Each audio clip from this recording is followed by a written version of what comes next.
Welcome back to the channel, everybody. Today I have something very, very exciting for you. This is the first look at the G2x24 by Old Country Pits. It is an absolute beast. If you've watched my reviews on the G2, this smoker's been out for about a year and a half now. My review on it just pretty much spoke about how it's such an amazing smoker for the price. It's really, really hard to beat for this size in this price range.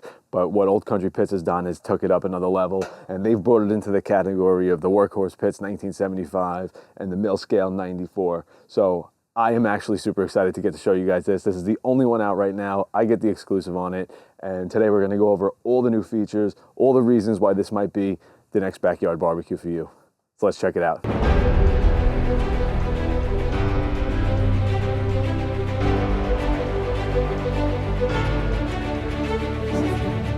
So as you can see, looking at these two smokers side by side, there's a lot of differences in them. A couple of ones that I'm really, really excited about that I've been waiting for a while on these smokers. One, we're gonna get into it, is the size. Obviously, it is a much bigger smoker. You can see this now just when you look at them. There's a couple of things that they kept the same and a lot of things they changed. So let's go over each one. So let's go over the dimensions. We're not gonna go side by side yet, but I just wanna go over the dimensions of this because it's obviously looking much bigger to you guys and no one's seen it yet. So we're talking about overall dimensions, 82 by 68 by 33. So it's a much, much bigger smoker. The big thing about this now is it has a 24-inch diameter pipe.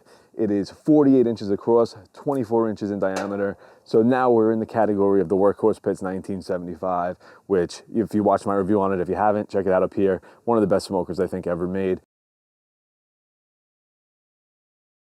So there are a few things that I think you can see when looking at them side by side, some similarities between them, and that is you have the same exact smokestack. Now, I'm actually a little shocked they didn't make a bigger smokestack on the 24. If you can see, it's exactly the same size. I think it's 29 inches by 4.5 inches. So 29 inches works really well on the G2.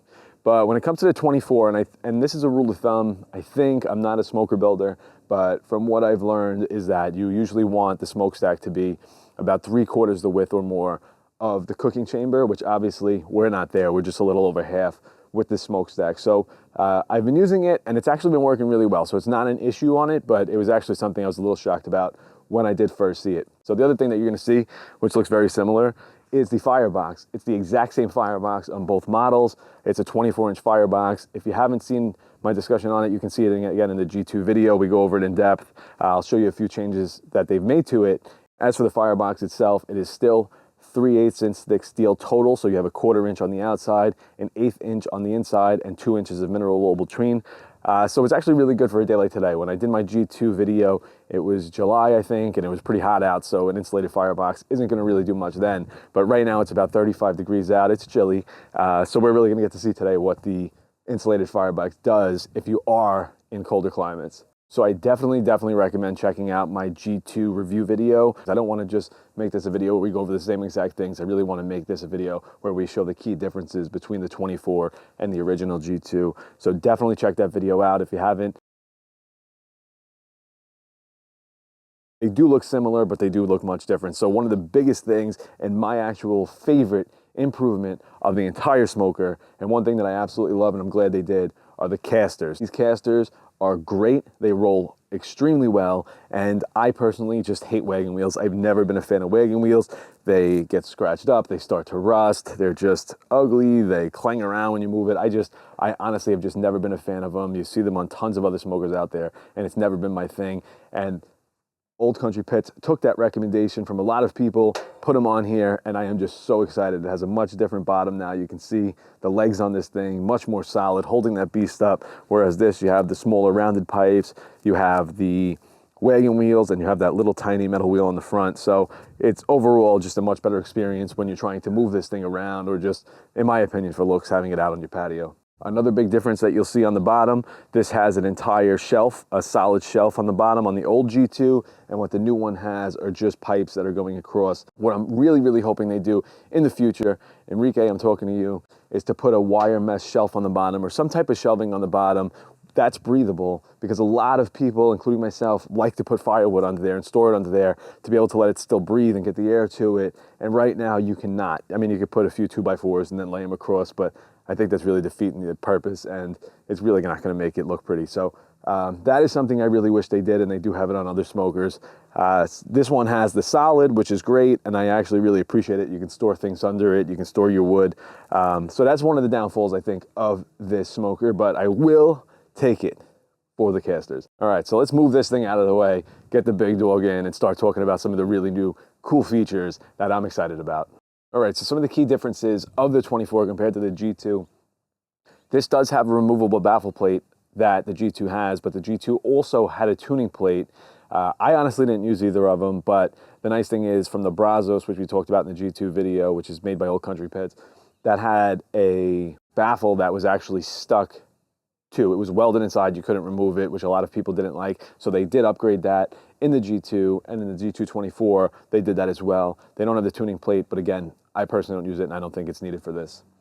A nice new feature that they have on this smoker, which is a little different than a lot of them. So you saw in my Workhorse Pits 1975 video, it had the new counterweight to help with the door because these doors get really heavy. Now this is still a 1/4 inch thick steel all around, just like the G2. On the Workhorse Pits, it's 3/8 inch thick steel. On the mill scale 94, it's a 1/4 inch. So 1/4 inch is pretty much industry standard.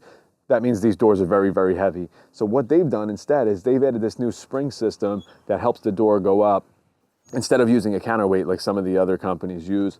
At first, I didn't really love the look of it. I'm gonna be honest with you. It looked a little different. To me, it looked a little cheap at first, but now that it's here and I'm using it, I really don't hate it. So it was just like the counterweight on the 1975. That was another one that I struggled with at first, and then it just became something that I got used to and I actually enjoyed.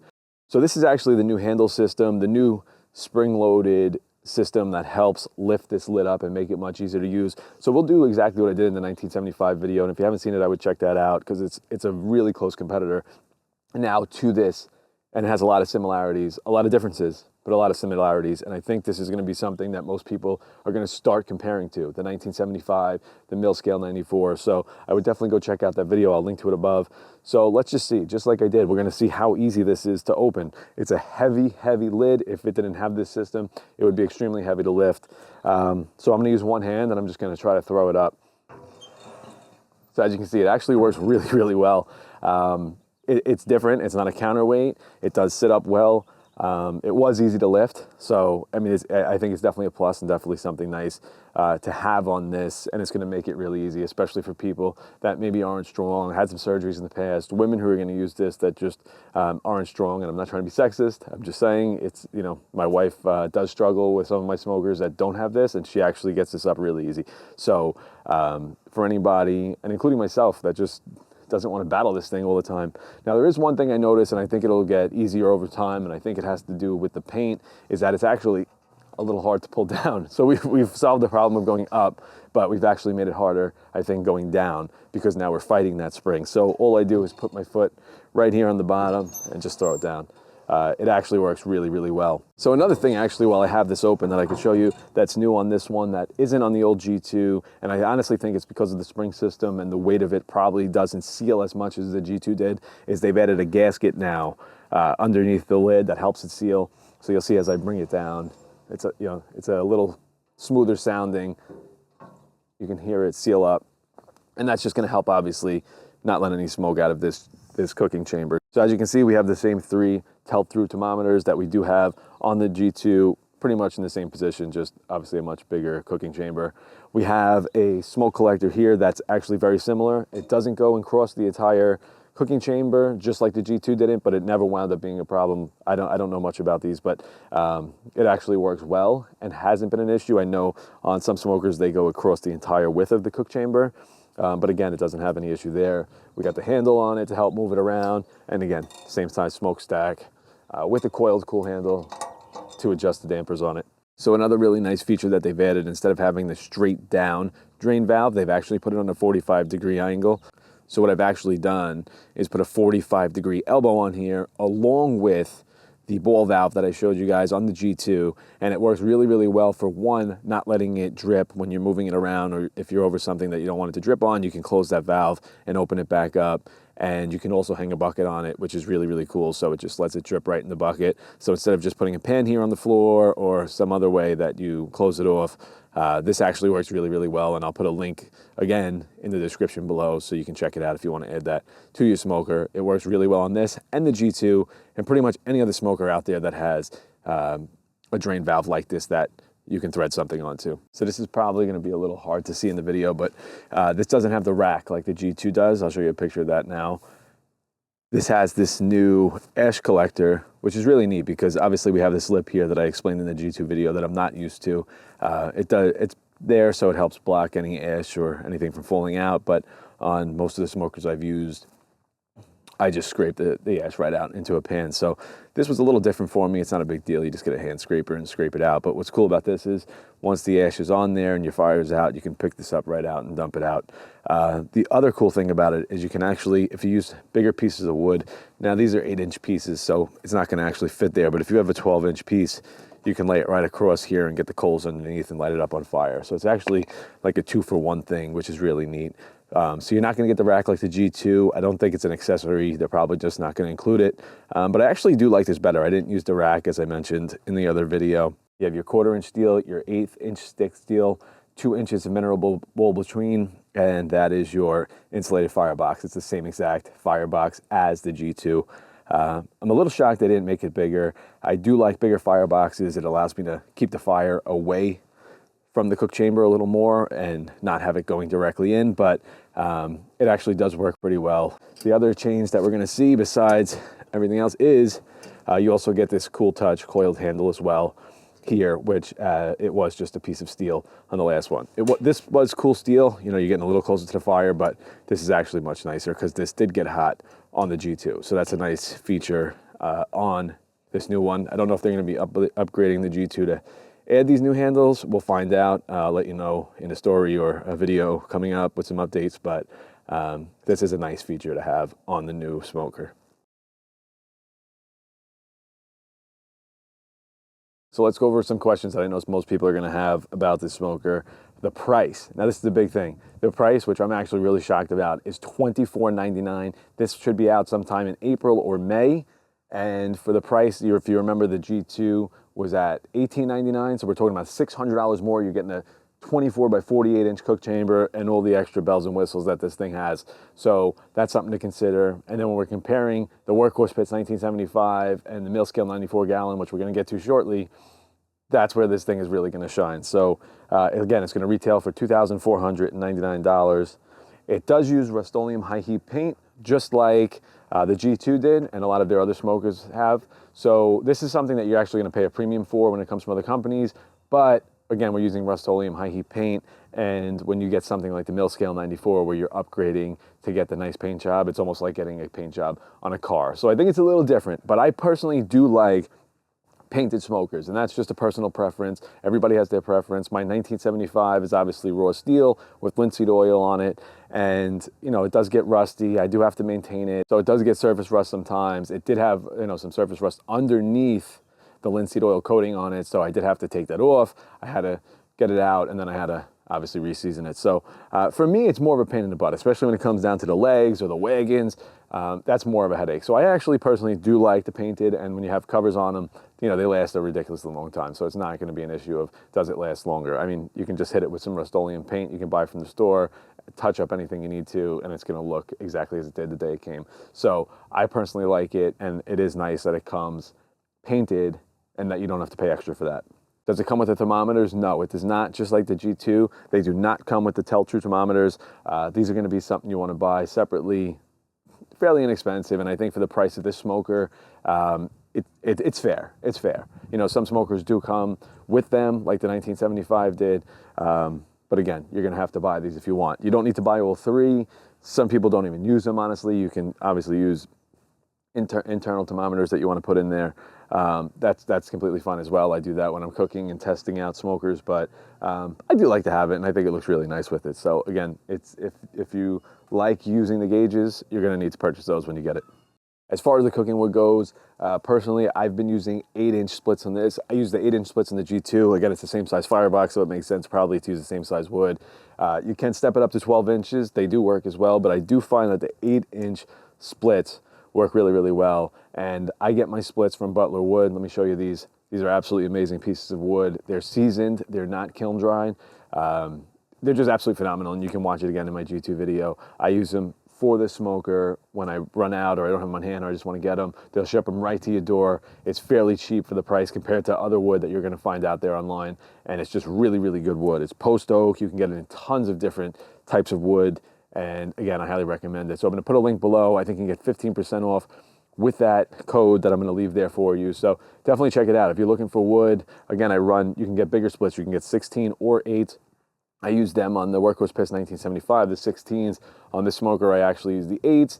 Sometimes I'll cut them down and use 12s and then have some chunks that I use for my Kamado Joes. But again, 8-inch splits actually work really, really well here. You're not going to need a lot. 1 to 2 splits going is going to keep you at 225, 250 for quite a while with the insulated firebox. Again, Butler Wood, I'll put the link below. Check it out. This is the wood you're probably going to want to use for this smoker, or at least this size and type of wood. As far as covers go, they do not make covers for these, not on the G224 and not on the G2. So you're gonna have to find a cover if you do wanna cover it. I actually have a cheap one that I use on the G2 that I actually really like. I got it on Amazon, it was like 26 bucks. I'll put a link to that below. It does work well, and it actually does fit on the 24, believe it or not, but it cuts off at about right here, and I did have some windy days and it blew off, so I wouldn't recommend that, but I just got a really, really nice cover. It's on its way. I'll send an update with that soon. And it's from Covers and All. I'll put a link to them below. They can make custom covers for any smoker out there, and they really get the measurements right, and it looks and fits like a glove, and they're really, really nice. A couple different options as far as what you want, the thickness, do you want it to resist mold and things like that. So I'll put a link to it below. If you have a smoker, they can do it for any smoker. They can do it for cars. I mean, they really can do it for anything, and I've been doing that for my 1975 and all my other smokers. I've been using them instead of buying the ones from the factory. So that's definitely an option as well, and one I actually recommend. It's going to cost you a little more, but it's going to last a lot longer. It's going to fit much better, and it's just going to look much nicer, especially when you have it out on a patio or something. So let's talk grate size. We talked about the size of the actual cook chamber itself, but let's talk about the grate size of this, because that's where these type of things shine. So the main grate on this is 46 inches by 22 inches, and the top grate is 46 inches by 15 inches, giving it a total cooking space of 1,765 square inches, which is a lot of cooking space for a backyard barbecue. And when we get to the comparison between the 1975 and the mill scale 94, we're going to see just how close it is and which one shines there, but they're all actually very similar. So this has a much, much bigger cooking chamber. And actually what's pretty cool compared to the G2, which had a main grate of 35 by 17 and a top rack of 35 by 8 with 900 square inches of cooking space, the main grate on the G2 is actually smaller than the top rack on the G224, which is pretty wild. So, you know, if you're looking for more space and you're kind of up in the air of, will that one on the G2 fit? If you've been looking at the G2 for quite a while, this one is going to have way more cooking space. And honestly, once you get the water pan in there and you start loading this thing up and you start putting, you know, some other things on the top rack, you know, it's really, really going to make a difference in the backyard. So for me, when you're talking about, is the $600 worth it? Once we start getting into all these other things that we'll talk about, yes, I think it's 100% worth spending the $600 to get something this big, but not everybody needs it. I have 5 children. We're cooking for a lot of people all the time. We have a lot of parties. So for us, the space is mandatory. But for most people that are just smoking out in their backyard for themselves and their wives, or, you know, just a couple people, the G2 is more than enough space. And you've seen some of my recipes and some of my other videos, absolutely more than enough space for that. So some of the downsides of the 24 that might sway other people, and it probably would be something that was swaying me if I was going back and forth looking at things. So it does have the insulated firebox that we spoke about. The G2 and the 24 both have the same firebox. It's an insulated firebox. And is that going to really do much for people down south where it's warmer all year round? Probably not. Up here in the north, anywhere that's really cold in the winter, or fall and spring when you have that change where it's not nice yet, but we're getting close, the insulated firebox does definitely help with that. It does keep the heat in there. You can see I'm actually seasoning right now. We're at 400 degrees and I haven't put any wood on it in quite some time. So the insulated firebox definitely helps in the winter, getting this thing up to temp and keeping it at temp while the cold weather's trying to take it back down. The downside of that is, Like on my 1975, and you'll see most people again, they usually put wood on top of the firebox to get it warmed up and get it ready, so when they put it on the fire, it goes right up. Cold wood takes, you know, a little while to heat up and get going, smolder the fire a little bit. So having that, you can't really put it on top because it doesn't get that hot. As you can see, I'm holding it, my hand right here, and this thing's at 400 degrees. So it does work really, really well at keeping the heat in there. But again, it's not gonna be great. Now, it'll definitely heat them up, so I wouldn't say you can't. The other downside, I think, is that it's a 24-inch firebox wide. So the problem there is that usually on the 1975, I'll put a piece of wood inside, since it's such a big firebox, that I'll put a piece on the inside and let that really start heating up. So then when I move it to the fire, it almost goes up instantly. And the problem is with this, the firebox is so small that you're really not gonna be able to do that as well. So it will heat up on top, but I would definitely recommend trying to get a bunch of pieces up there to get them hot, or keep them inside until it's ready to smoke if you're out in the winter. But again, it's not really that big of a deal, but it is something that I do want to mention because I did notice using this over my other smokers, it does change that a lot. Another downside, and I said it's actually my favorite upgrade to it, which is kind of funny, but the casters are definitely my favorite upgrade to this, besides the size, obviously. But as far as new features that they've put on it, the casters are definitely my favorite. The only problem is they didn't make any of them lock. So it does roll, and once this thing gets rolling, it doesn't stop. So depending on where you have it, like on my patio, it's pretty level, small pitch, but pretty level, so it's fine now. And it also gets, caught between the stones, so that definitely helps. But when we were moving it and uncrating it and getting it to the backyard, once it starts moving, it rolls. So that's the only downside too. I would definitely recommend Old Country Pits. I would definitely recommend putting locking casters on at least 2 of these, because it's a big, heavy smoker, and once it starts rolling, you're gonna have trouble stopping it. So for the seasoning process, it's gonna be exactly like the G2, or pretty much any offset smoker that you have out there. So today I'm just using Pam grilling oil. It's canola oil in a can. I usually use tallow, but I didn't have any left, so today I'm gonna use this. Any high heat cooking oil is definitely gonna work well for this. So what you're gonna do is you're gonna wipe it down when it comes. It definitely has all the oils on it that they use in the manufacturing process. So you're just gonna wanna wipe that down and then get a can of this. You can actually just take a towel and wipe on if you have a different type of oil that you wanna use on it, or the sprays work really well. You're just gonna coat the entire inside. You don't wanna soak it. You don't want any drips in there. So if you see that, you can get something and wipe it down to make a nice even coating across everything.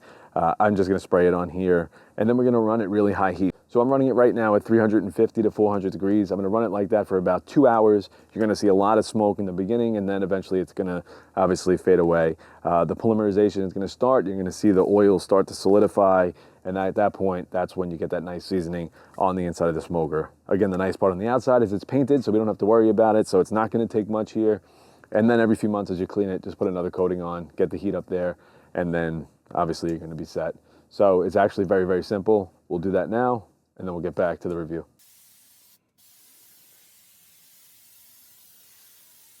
So as I mentioned before, now we're in the league with the big boys, the big backyard offset smokers, and we're gonna compare this right now to the Workhorse Pits 1975 that you've seen my review on. Again, I'll put the link up here if you haven't seen it. The Workhorse Pits 1975 is probably one of the most popular, fastest sold, and one of the best backyard offset smokers out there, in my opinion. Mill Scale 94 following it right behind. Again, that's one of the top ones out there. So I thought it'd be really good to compare now that they're trying to get into that market. So let's find out the differences between these smokers. So a couple of comparisons that we're gonna do. The Mill Scale 94 gallon, it has a great size of 36.5 by 22.5, and it also actually has a built-in water pan holder. So that holder is 22.5 inches long and 8.7 inches wide, and 2.25 inches higher than the grate. So that takes up some space as well. It does not come with a top rack by default, so you gotta consider that when you're thinking about this rack. There's actually not much space there once you consider the water pan.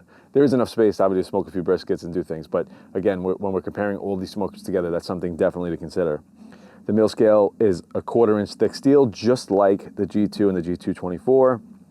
The exterior dimensions on it, 28 inches by 88 inches by 88 inches, and it's 48 inches with no smokestack on. The firebox length on that one is 24 inches. As far as the price goes, now this is the kicker here. So the base price right now when I looked at it on the Mill Scale 94 gallon, $4,920 base. Now, if you want to step up to the black paint, like I said, it's probably going to be a much nicer paint job. I haven't seen it in person, so I don't know, but just by pictures, it does look like a higher end paint job. But if you did want to get the black paint, it's $55.35.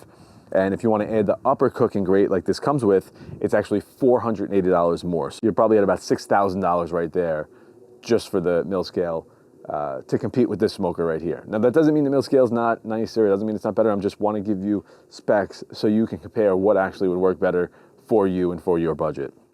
Now, the Workhorse Pits 1975, we're not going to go with the wagon like you saw in my video that I have. We're just going to go with the base model on casters, since this has the casters, and we'll work our way up from there. So the main grate on the Workhorse Pits 1975 is 47 inches long by 23¼ inches long. So the cooking surface is 2,316 square inches. The exterior size overall, 84 inches by 48 inches. And the firebox length in that one is 27 inches. So like I said, it's actually a much bigger firebox overall. The base price for the 1975 on the casters with no top rack, keep that in mind, is $3,252. And that comes with a counterweight as well. So since this does have its own system as far as a counterweight goes, we're going to compare it with the counterweight, and the mill scale doesn't have a counterweight on it. So that's something to keep in mind as well. The price for the fully loaded model, that's with the Cowboy Firebox and the top grate, is $3,654. So again, when you're comparing these all side by side, you're not getting much of a difference as far as cooking space goes or the overall material that it's made out of, but the price difference is really key here. So as you can see, coming in at $2,499 for the G2x24, in my opinion, it is a much better deal, and I do have the 1975, so I do have something to compare it to. Obviously, I do like the bigger firebox. There are a couple things there that I really do like. I've used the mill scale 94. I don't have one. I did like smoking on it, but to be completely honest, I did like using the 1975 better. I do think this mill scale looks much better, but the 1975 for me was much nicer to cook on. But that's going to be the real comparison right now is does this cook well enough, and is this what you're looking for to make the price worth it to step up to something like the 1975 or the mill scale 94? And I really, really think that is where Old Country decided to shine here, is the price. You just cannot beat it. $2,499, you're coming in much cheaper than all of them. You're getting a ton of cooking space. You're getting a well-built smoker, a beautiful smoker in my opinion. You're getting the insulated firebox on top of it. I mean, you just really, really can't go wrong here. So again, I have the 1975 and I love my 1975, and I'm not gonna sell it, but now that I've had this and now that I'm getting a chance to use it and see it, I've been hearing about it since the summer, and it was just delayed a few times, so I didn't get my hands on it until just recently.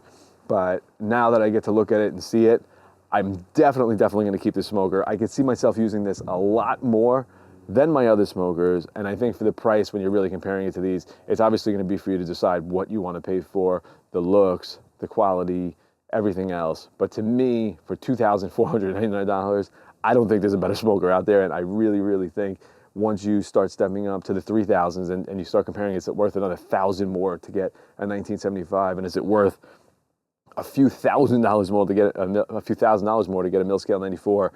That to me just seems a little outrageous now that we have this guy on the ball field with these. So again, that's the comparison between those three. Obviously, there's more things to consider and there's more options on them. This is exactly how this comes. You cannot upgrade it. There aren't any more features that you can get, whereas the 1975, you can get the Cowboy Firebox, you can get the wagon. On the mill scale 94, you can really beef it up.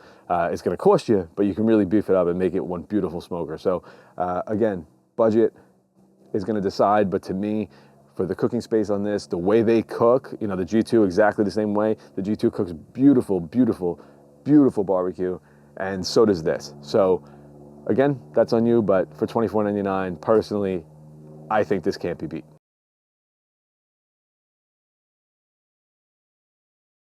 All right, so I was gonna wrap it up there, but I decided that a biscuit test would probably be something that everybody's gonna ask for. I know they've asked for it in a lot of my other smoker reviews. So we're gonna do a biscuit test real quick and obviously show you guys what this smoker is all about and the evenness across the cooking chamber. So let's get to it. So right now, we're gonna cook these biscuits. We're cooking them at a little over 225 to 250 degrees. This smoker, as you can see, I got one piece of wood inside the smoker, and this is what the insulated firebox is going to do. One piece of wood lit up over some coals, and we're running right now pretty evenly at about 230 degrees on here, 240 degrees. So this is completely even across the entire temp. Now this is going to be temping the upper grate. Obviously more heat goes over the top, but you can just see how evenly this cooks. I have the door shut, I have the damper open on the firebox, and I have the damper open on the smokestack, and one piece of wood is running 240 degrees right now. So it's pretty wild. So I would probably open up the door a little bit if I want to get it back down to 2.25. But right now I want to smoke at this temp because this is my normal smoking range of 225 to 275. So I'll probably aim it around 250. We'll let these go. If you go higher on a biscuit test, what a lot of people do, you're also getting all that fire pulling in. You have a much bigger fire going, the heat source is coming in, it's much hotter across the chamber, so you're going to see from the right side you'll get much more crispy biscuits than on the other side. So I'm going to run it at a normal smoke temp so we can see what it would actually do when you're smoking a piece of meat or whatever you're smoking at these temps. All right, so let's take a look and see what we got. So they've been cooking for about, I don't know, about a half an hour, 45 minutes at about 250 to 275 degrees. So obviously not the 350 we normally would cook biscuits at, but again, I wanted to keep it to a way that it resembles what we do when we're actually smoking meat and things like that. So I'm actually pretty happy with the results here. So we can just see over here, I mean, this thing is done. This is just toast, and not in a good way. This is toasted. And that's pretty much exactly what I was expecting. So obviously in all offset smokers, the hot spot is right here.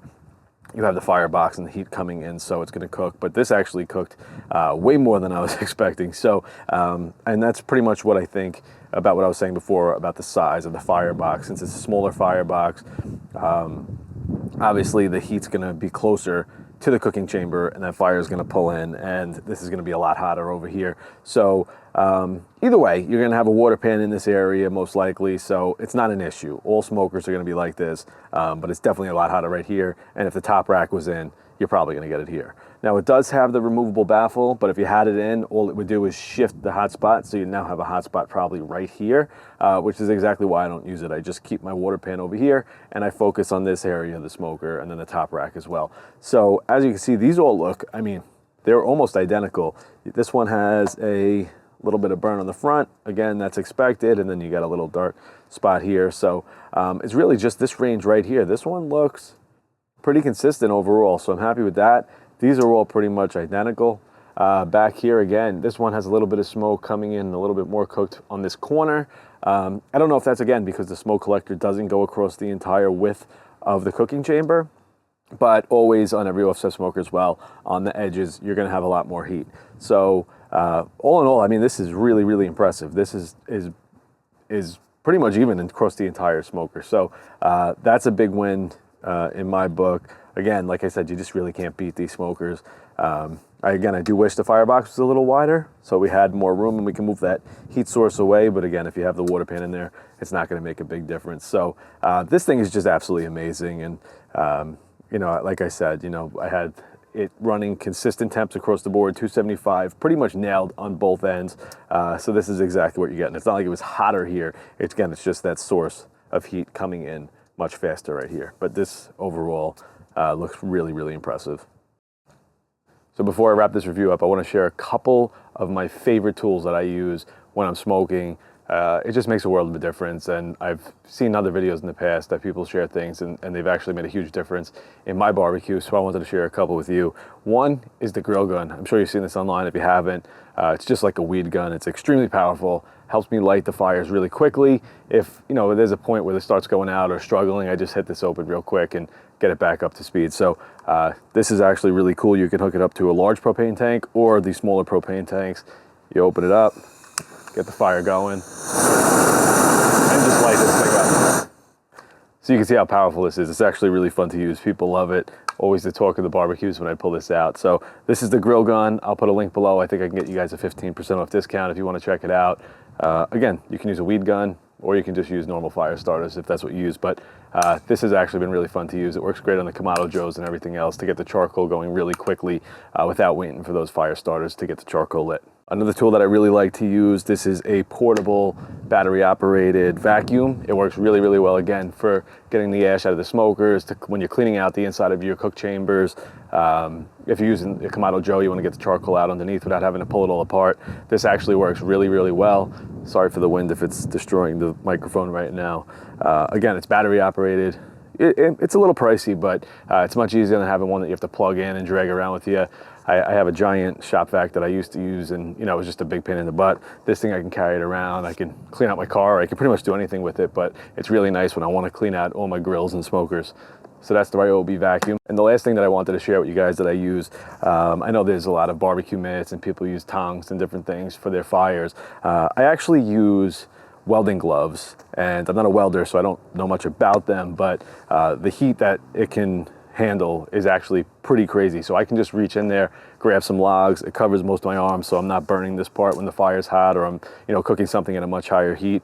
I can reach in, I can grab logs, move them around. I don't have to play games with trying to get the tools to pick it up and put it in the right spot. I just grab it, move the wood around, and then I'm back to smoking. So that's my review of the G2x24. I absolutely love this smoker. I'm really, really glad they took a lot of the issues that people had and a lot of the recommendations people asked for and put them into this smoker. It's absolutely beautiful. I mean, look at it. Just look at that. The size is there, the looks are there, the insulated firebox, everything about it is just really, really well made and really thought out. Like I said, there are some things I would like to see improvements on. There are some downsides to it that I do hope they implement in the future. But all in all, again, for $2,499, you're gonna be really, really hard pressed to find a better smoker. So I hope you enjoyed this video. Again, I'm gonna put the link up here to the G2 video if you haven't. I really, really recommend watching it. There are some things I probably missed in this review that are in that review. You're gonna get some really good information on the G2, and that actually might be a better smoker for you as well in that price range. Again, we're talking $18.99 for the G2 and the $24.99 for this one. So that's it. Thank you so much again for watching. Thanks for checking in. Please consider liking, subscribing. Thank you so much, and God bless.